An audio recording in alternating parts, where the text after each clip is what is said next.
affairs expert and sharing that insight throughout our news. Thank you very much. Now, moving on to Asia, at least 55 people have been killed in a massive fire that has swept through a high-rise public housing complex in Hong Kong, with hundreds still unaccounted for. The blaze tore through 7 of the 8 tower blocks in the Tai Po district. Fires are now under control in 4 buildings, and officials hope to contain the remaining ones by evening. Bang Fak Court houses around 4,600 residents, and it remains unclear how many were inside when the fire began.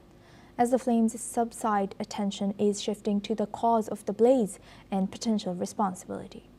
Hong Kong police have arrested 3 construction company executives on suspicion of manslaughter. Authorities had classified the incident as a level 5 fire, the city's most severe rating. Residents say thick smoke continues to hang over the area, with some reporting they can still smell it in the air. Let's listen in. 我哋消防處共調派98輛救護車前往協助救援，當中我哋處理咗123名傷者，有51名傷者於現場證實死亡，而其餘72名傷者，我哋亦都將佢送往醫院繼續接受治療。是次行動中，消防處有8位消防人員受傷，佢哋全部情況而家係穩定嘅。好不幸，我哋有一名消防同事於救援。Now for this discussion, we welcome Colonel Sanjit Sirohi. He's an international relations and defense expert, joins us live from New Delhi. Thank you very much, Colonel Sirohi, for joining us today. Welcome to NewsX World. Thank you. Thank you. Now, looking at this, there's so many speculations around what started and who's at fault. From what we know so far, what can you share on your analysis? Suma, this fire took place on Wednesday, and the cause they are still trying to identify, but the main reasons what they are trying to find out, it could have been a cigarette butt which was thrown unintentionally by the workers who were working there, and because of the bamboo scaffolding and the construction net, the fire took place. And after that, the way the fire spread, it has spread in unusual manner, in the sense that within 5 minutes it reached the 32nd floor of the tower. So we can say there are a number of stipulations, but 2 or 3 things which have already been brought out is, firstly, that there is some exterior material which has been used, which is not as per the fire resistance standards. This could be one of the reasons. The second reason could have been the styrofoam, which has been used inside the building, because once the fire started, it started from outside and went inside, and it went at such a speed that even the fire tender and the fire people who were there to stop it, extinguish the fire, they were also not able to analyze that this fire would take place at such a speed that within 5 minutes from the ground floor it went to the 32nd floor. The third is because of the bamboo scaffolding, and this the government had already decided to do away with bamboo scaffolding, because there have been many instances where the fire has taken place because of this.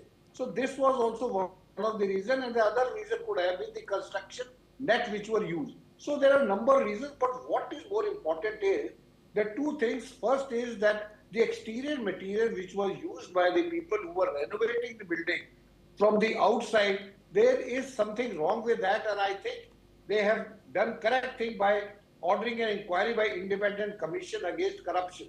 And that all these 3 people who have been arrested, from these people they will be able to identify what was the reason, was the any exterior paint or something which was used on the exterior of the building was the main cause, because of that the fire spread at such a speed, or it could have been also the styrofoam which is used inside the building. It could also lead to such a fast speed of spreading of a fire.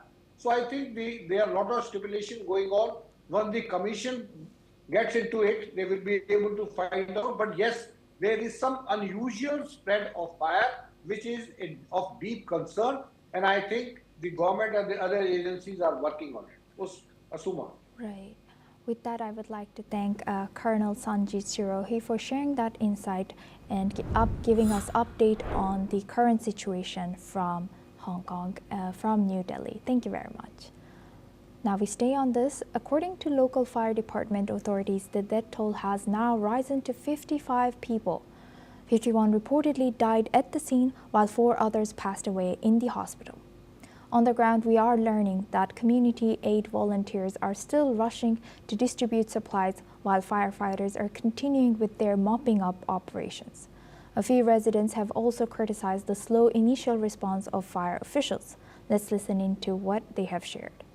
而家最急需係因為啱啱消防其實都有通知，就話最需要係啲紙底褲同毛巾，因為佢哋其實係救完火之後都濕晒嘅，咁希望落啲紙底褲同毛巾。咁嗰啲火即係攬得好快咯，咁但係見都係見一條喉夠幾座，咁我覺得就係太過慢，睇住佢燒幾個鐘頭都睇住佢燒。 咁係攞一個反映出嚟，真係點解消防處唔會話處理呢啲咁突發嘅情況？好遺憾。因為如果我個仔都係做消防嘅，佢今日咧就喺先生想叫我嚟呢度，佢話同我講嘅，而家上去高層嗰啲百幾人燒死，即係嗰啲幾廿歲嗰啲冇。 即係唔走嗰啲咧，焗死啊，燒死，焗死熱㗎，屋企熱到死啊！佢話搬落嚟啦，可能都有，可能百幾個，可能咧而家未知有。佢成日睇日先知。咁我哋小心啲啊，因為我哋燒成晚嗰啲結構唔知得唔得啊？講緊冧樓唔出嚟㗎，好大鑊。Now we move on to Turkey.